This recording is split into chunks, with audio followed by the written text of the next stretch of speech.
सोलापुरातील OBC बांधवांनी बुधवारी जात पडताळणी कार्यालयात जाऊन अधिकाऱ्यांना विनंती केली। राज्यासह सोलापुरात बोगस कुणबी प्रमाणपत्राचा सुळसुळाट झाला आहे।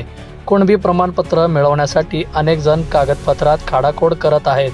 त्यांच्यावर गुन्हे दाखल करावे अशी मागणी जात पडताळणी अधिकाऱ्यांकडे केली आहे। ओबीसी संघर्ष समितीच्या वतीने चंद्रशेखर बावनकुळे यांच्या प्रतिमेचं दुग्धाभिषेक करण्यात आले। यावेळी ओबीसी बांधवांनी मनोज जरांगे विरोधात संताप व्यक्त करत माध्यमांसमोर प्रतिक्रिया दिली आहे।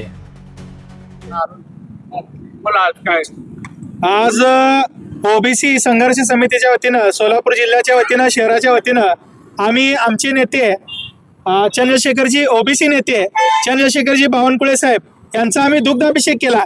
याचं कारण असं, काही दिवसापूर्वी एक मनोरुग्णानं या ठिकाणी अनेक दिवसापासून आपण बघितलं की छगन भुजबळ साहेब ओबीसी नेते छगन भुजबळ साहेब असतील, लक्ष्मण हक्के साहेब असतील, पंकजाताई मुंडे असतील, धनुभाऊ असतील, अनेक अन्य या ठिकाणी ससाणे साहेब असतील, यांच्या सगळ्यांवर अतिशय खालच्या भाषेमध्ये आणि त्यांच्या व्यंगावर अशा प्रकारची टीका केली जाते। त्याचं उत्तर म्हणून आमचे दैवत असणारे बावनकुळे साहेब यांचा आम्ही आज दुग्धाभिषेक केला।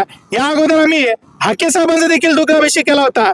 आमच्या ओबीसी नेत्यांना जर या ठिकाणी कोणता जर माथेपुरू या ठिकाणी जर अश्लील भाषेमध्ये आणि त्यांच्या व्यंगावर जर चेष्टा करत असेल तर महाराष्ट्रामध्ये आमचा ओबीसी समाज त्या जरांगे पाटलाला फिरू देणार नाही असं आम्ही ओबीसी समाजाच्या वतीनं सांगितलेलं आहे। आणि आम्ही उद्या मुख्यमंत्री साहेबांना देखील निवेदन देणार आहोत, जरांगे पाटलांचा वेळेस बंदोबस्त करावा।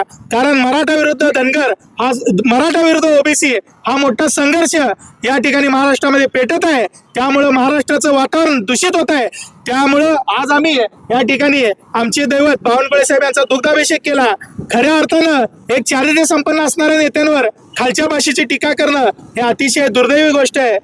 त्यामुळं या ठिकाणी त्यांच्यावर आम्ही निवेदन दिले का? आम्ही आज जात पडताळणी कार्यालयाला निवेदन दिलं आणि कुणबी सर्टिफिकेट किती दिले आणि किती यादी मागवली असंच संबंध महाराष्ट्राच्या बॉडीनं आम्हाला सांगितलं, महाराष्ट्राच्या कार्यकारिणीने सांगितलं। त्या पद्धतीने आम्ही या ठिकाणी प्रोग्राम बंधुप्रेम न्यूज चॅनलला लाईक, सबस्क्राईब व बेल आयकॉन दाबायला विसरू नका। धन्यवाद।